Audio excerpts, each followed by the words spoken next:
Hi everyone, Mew here, and welcome to the online platform where we discuss our guest point of view on timely and relevant topics. This is What's Your POV? What's your POV?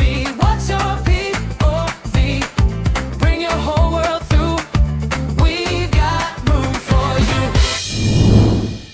Hi everyone, Mew here, and welcome for another episode of What's Your POV. For today, I'm very excited because our guest is a good friend, a mother, entrepreneur, and recently managed to finish her program. Not really managed to finish her program kasi matagal na, almost 2 years na. So she is actually officially enlisted as the Philippine Coast Guard Auxiliary. She can tell us more about this information later. Ladies and gentlemen, Maria Teresa Azores. Annyeonghaseyo! Annyeong! Musta, Mos? Oh my God, this Fresh is from the exciting. Philippines. Yes. Kumusta ang vacation? Vacation ba? Or more on, ano pa rin, community service? It's more on that Mix yes, in a way. But Oo. also to actually see my parents and siblings and family. Saan ka ba sa Pinas originally? Umuwi. I grew up sa Marikina and Okay. San Mateo Rizal.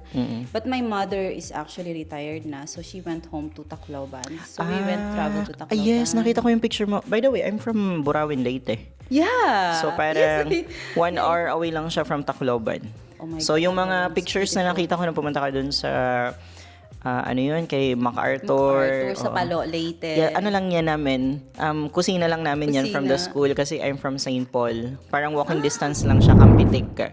So, So close. marunong ka ba magwaray-waray? A little bit. A Pag little. if you magsasalita ka, So, pag maiintindihan nagwawaray-waray kita. ako, Yes, pero I talaga? cannot speak fluently. Ah, okay. Medyo bulol-bulol. Siguro in one language. Siguro mga 2 word, konti 3 lang. word Oh. yung masasabi Actually, ko in sentence. amazing lang sa waray-waray kasi hindi siya ganun ka well-known na language. Parang konti lang. Kasi from the heart of Leyte, pag pumunta ka na ng southern area o di kaya yung mga iba-ibang part, Bisaya, na siya. Bisaya, yeah, that's So, why kung nakakakita ko dito ng waray talaga, parang, okay. Nag-entertain talaga ako kasi I love speaking waray din. Masarap siya sa... Yes. Magalit na parang sweet na hindi mo magets. Nakaka-relax, pero Oo. hindi ka pwedeng maging very like relax kasi may tono siya. So one of the things that I noticed also in your social media, yes, nag-stalk ako sa mga guest ko. So yung parang Coast Guard something. Can you tell me more about this? Ano yun na parang graduation ba yun or officially para kasi siyang solemn type of program eh. So what's behind that post? There is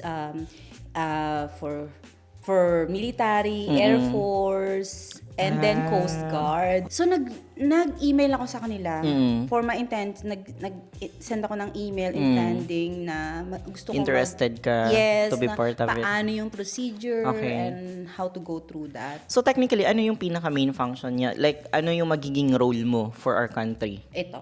Kasi iyon nga, no, so auxiliary means that you are a volunteer.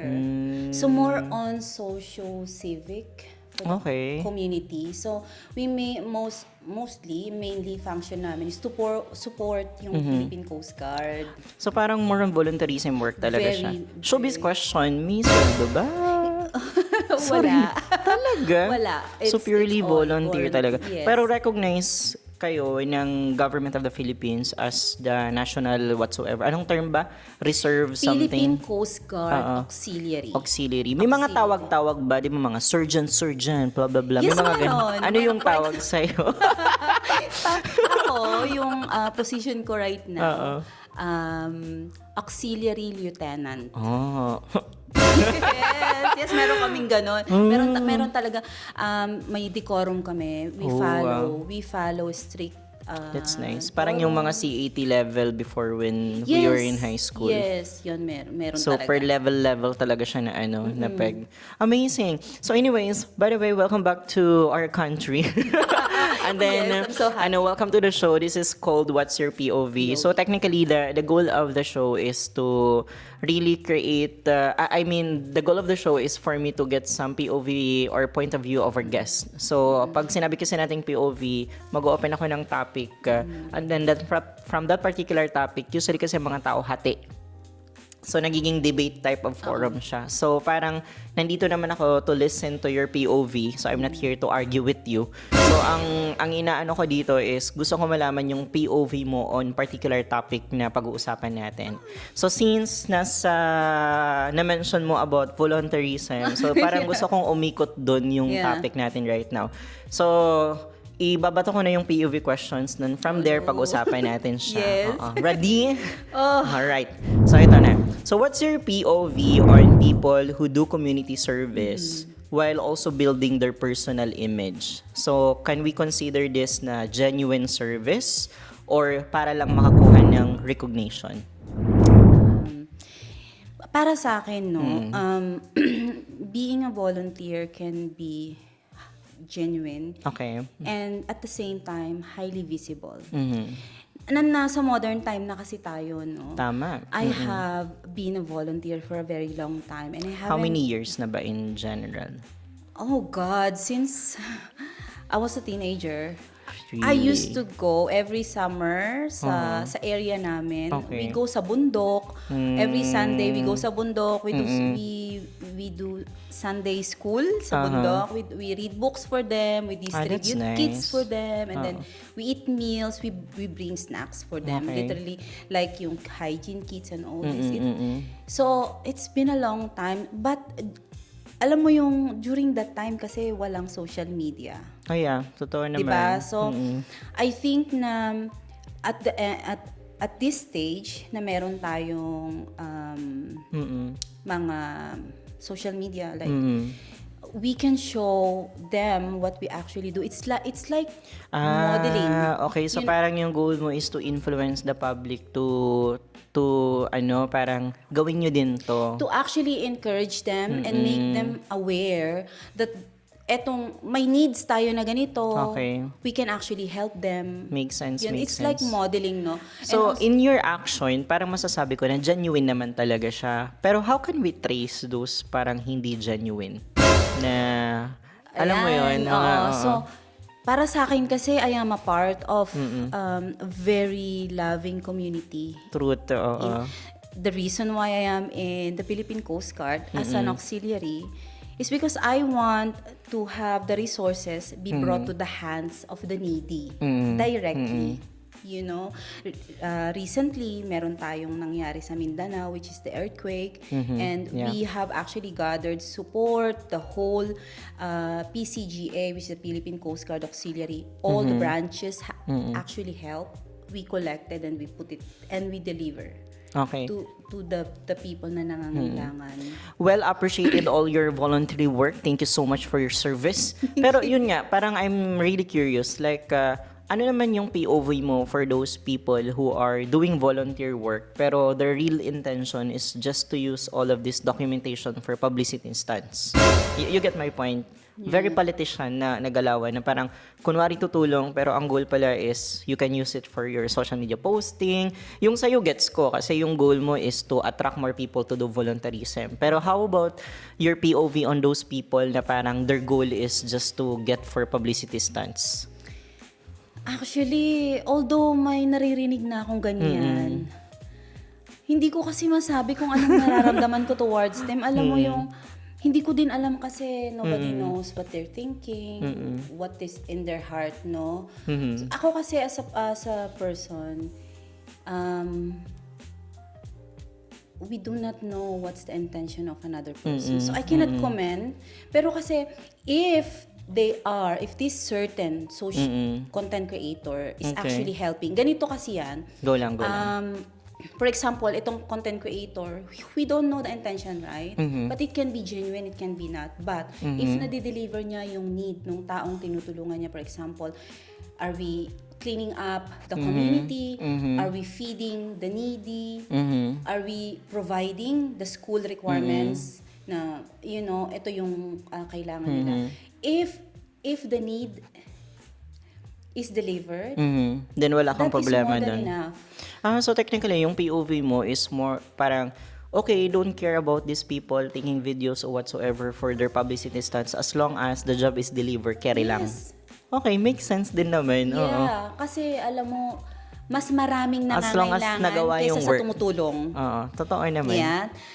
Kailangan natin ng maraming tumutulong eh. So, no matter what is yung intentions mo, Siguro, it's up to you. siguro my next question would be, ano na lang siguro yung limitation ng publicity? Yes. I It's think very that's important. better. Oo, like what would be for you yung medyo red flag na dun sa side nung sa publicity na hindi na siya okay?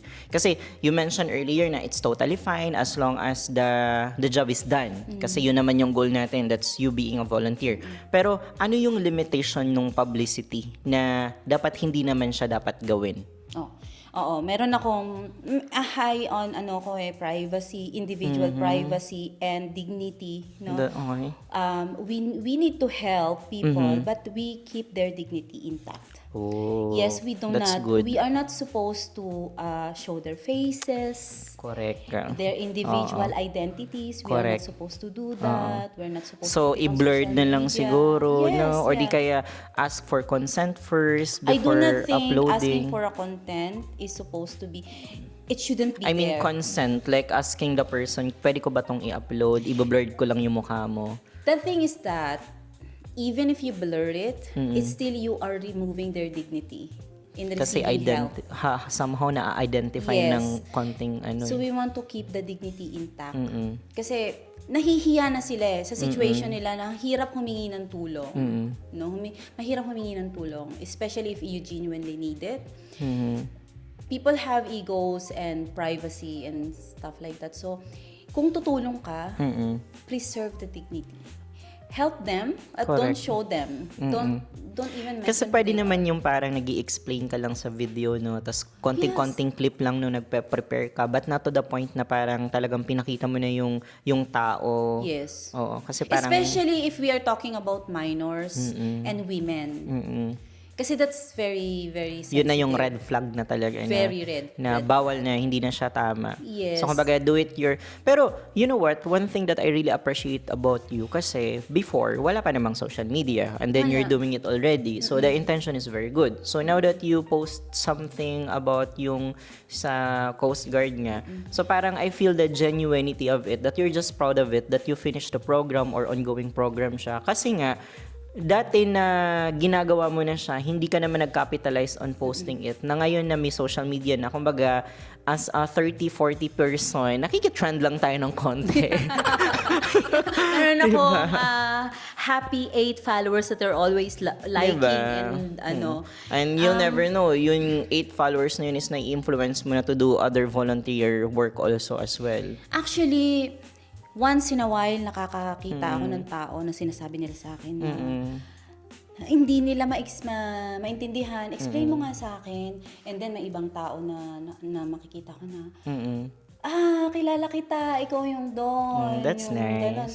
Meron akong, previously, nung 2024, na may malaking baha sa residential namin. I mean, in the whole UAE, but in the residential in our neighborhood, it was so bad. And then, ako kasi yung tipo ng tao na I always have everything in the freezer, in the cabinet. So, meron ako sa bayanihan. pantry. Oo, meron akong ganun. Siguro kasi, may mga anak akong kasama sa bahay, may pusa ako. Dapat So, Girl Scout. yes.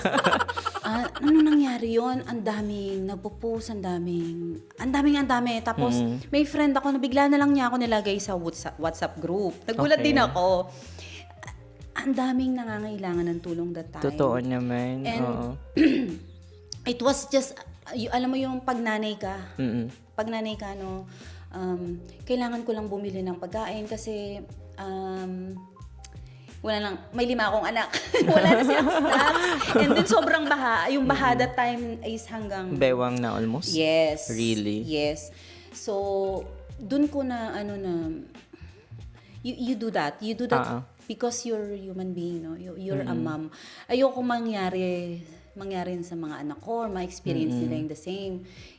Or at believe least in karma. mag-mirror na lang yung kindness na parang in times na tayo naman ang may kailangan, we're hoping and praying na someone will also help us. So parang ganun ba yung type of mindset mo or Hindi. hindi rin? Hindi kasi, sobrang ko parang napaka-independent ko.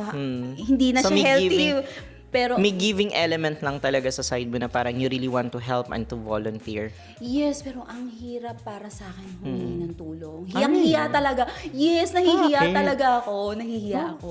Like, even hirap na hirap na So hirap more na on ako. help ka, but asking for help, medyo nahihirapan Nahihirapan ka. ako. Uy, pero practice din. Kasi Yes. hindi naman natin yun ikakababa. If you really need help, especially if you're talking about mental health, o di kaya Yeah. we're not just focusing on financial, but in other type of Yes. help, go Yeah. for it. Walang kailangan ikahiya. Yes, I actually had an experience asking for help because I couldn't do it anymore. It was during the the pandemic. no? Pandemic era. Yeah, it was tough. Yun yung time na I messaged her and I said, I am so scared right now. Alam ko tong kwentong Yes, to. I think I will hurt myself and my kids. Please, can you help me? Alam ko tong kwentong to. Yun yung Yes. sa Bagani na Doon ano, nag-start, yes. Doon nag-start na, yun lang yung talagang time na I do not need, not everybody needs money as help. Totoo naman. Yung time na yon, I needed someone to tell me, May makausap. everything will be alright. Diba? May makausap ka lang, may mag-motivate sa'yo. Yes, she called me. She asked me to go down, walk. She's on the phone. She was there. She's if each of us will have one person that is a call away, that is more than enough to survive. Kasi Totoo walang naman. ganun, walang ganun. It doesn't exist, especially Kaya in this. very important to find your core. Like Yes. core group of friends talaga na you can call, one call away lang. Now, you mentioned all about this volunteerism, ginagawa mo siya, blah blah blah. So, ano yung reward part? Like, what's the reward part para sa'yo? Like, bakit mo siya ginagawa? Ano yung parang feeling mo na satisfied you for doing it? The reward. Actually, walang monetary reward. But Naiyak what type of reward yung parang inaano mo na, okay, ito yung happy ako dahil ganito ang ginawa ko? Ano yung type of happiness na we're focusing with? Na ano ko to, no, na-realize ko to nung during ng flooding, yung big flooding ng 2024. She's a mom, she has a 1-year-old kid, ganyan. Pumunta ako doon, na-delay ako kasi ang layo niya. Tapos siya yung pinakamalalim yung tubig. Like, yes, walang sasakyan, walang taong, Okay. oo. Pumunta ako doon, bit-bit ko yung 2 bag and water and all. May mga kasama din naman ako. Mga kasi relief family. goods? Yes, Mga, oo, okay, family to. tapos? Nung ibang lahi siya. So, alam natin na hindi talaga sila... Nung nakita niya ako, she's not expecting na I am a different nationality from her. Niyakap niya ako kasi she's been asking for help for a lot of groups. She's sending messages. Kasi iniisip niya lang yung baby niya eh. Okay. Yun. So, niyakap niya ako. Sabi niya, God bless you. God bless you. Yun lang. Yung sabi, I'm praying for you. Thank you for responding. Thank you for answering my messages. Yun na yung reward ko. Yung Simple thank you. yes, Na I'm praying for somehow, you. on the most darkest period of life ng someone, ikaw yung naging light. Yes, kasi naaalala ko yung time na ako naman yung Naging ganun before. Yes. Alright. Nung time na niyakap niya ako, hindi ko din alam eh. Hindi siya Pilipino. So, for me, i-welcome niya ako. Kasi, hindi ako pala touch sa tao eh. Naano ako sa energy, no? So, inalaw ko siya kasi I know that she needed that. Niya. Oo. And I think ito din yung mga reason why do we experience things sometimes. Yeah. Though hindi siya ganun kagandang experience, but the beholder give us this challenges, no? Kasi you'll never know na he want you to experience it para at the long run, since alam mo na yung feeling, you will be the light naman para dun sa iba. Ibang tao. So, kumbaga, Totoo nagiging yun. domino effect lang talaga siya. Totoo yun. Totoo yun. Ang galing. So, kung babalik ako dun sa pinaka-POV topic natin, no, about volunteerism or something, how big is your act to consider it as a volunteerism? Like, kailangan effort ka talaga or small act lang is okay na? So, how would we measure the volunteerism level? Kailangan ba bongga? Like, in your case, talagang umabot ka na sa Philippine Coast Guard. Kailangan bang umabot kami ng ganun para you really consider yourself volunteer or mga small acts lang is okay na? You start in your own home. That's a Charity. good... Charity starts at home, no? That's nice. Oo. So, para sa akin, kasi everyday, I live a life of just one day at a natutunan ko to from the past few years, no? We live one day at a time. So, if I can pick up something na nahulog mo, that's already a charity, a volunteer, right? So, malaking factor din talaga dito ang parenting. If we're talking about volunteerism, parang mirroring volunteerism sa mga kabataan. Yes. Kasi, as a parent, tayo ang nag-open. As a parent, wala pa akong anak. Parang as a parent, parang ikaw yung nag-mirror dun sa ano yung gusto mong maging yung anak mo paglaki niya. So, kung if you want to imply volunteerism, as you mentioned earlier, start at home. So, dun talaga nag-i-start yung discipline. That's a very nice mindset, ha? Oo, at saka, I think na ang mga bata, hindi talaga sila, they will not listen to you verbally. They just watch you. They watch what you do, how you react, and how you process things. Nag-o-observe sila. Very observant ang mga bata in every stages. So, kung napapansin mo, kuda ka na ng kuda dyan, sermon ka na ng sermon, never na ginagawa yan ng mga bata, yung sinisermon mo, never.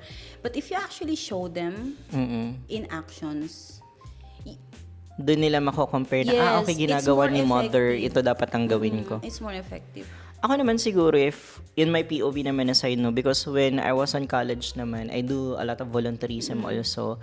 I was connected in a particular party list before na we do mga youth activities, leadership trainings, nag-immersions kami, nice, yeah. tapos nagpapakain ng mga kung ano-ano. Yes. I think yung reward naman for me is that kung makita mo na yung taong tinulungan mo, magkita kayo ulit, Yes. tapos, that person is already doing great. So, I give you an example. Parang meron kaming pinuntahan na barangay na as in talagang yung mga bata, wala talagang plano sa buhay ba? Sobrang Yeah. And then, nagkaroon kami ng immersion, nagkaroon kami ng mga leadership training, may mga guest speaker na pinunta doon. Tapos parang we open up their eyes. Tapos parang after few years, nagkaroon kami ng opportunity to revisit. Malaman-laman namin na yung mga batang tinutulungan namin are almost finished na sa college nila.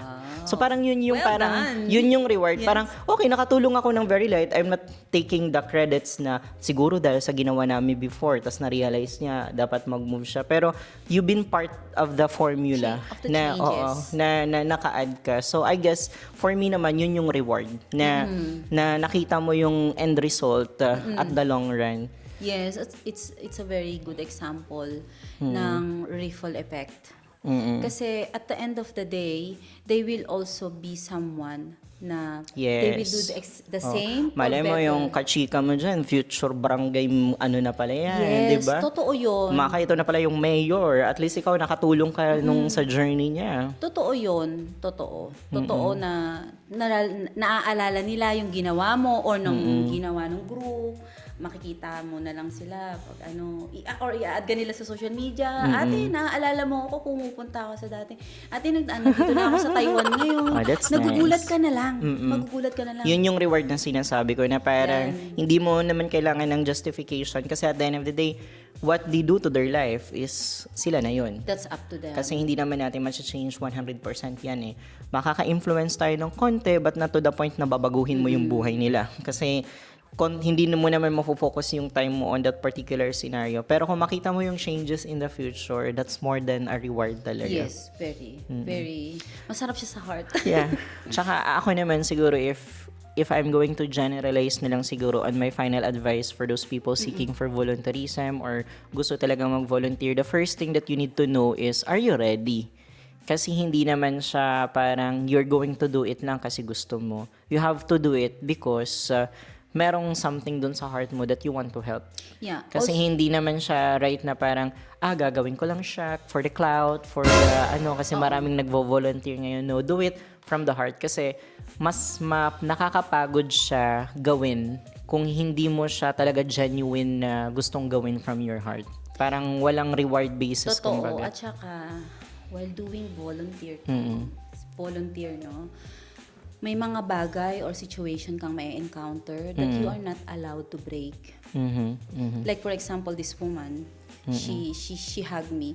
I am so broken. I actually hug her back. I want to cry with her. But you as someone who's giving hope, you are not allowed to break.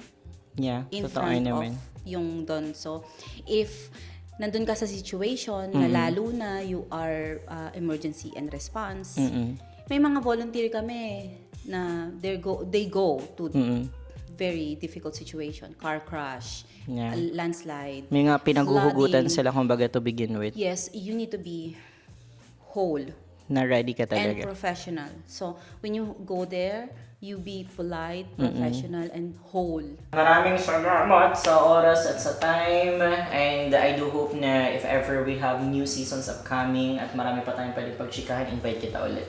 Yes, Laban. of course. At your service. Alright, maraming Thank salamat. you. Thank you for being part Thank of you. What's Your POV. Once again, thank you so much for watching this video, and please don't forget to follow me on my social media accounts and watch the full episode on our YouTube channel. See you in the next episode of What's Your POV.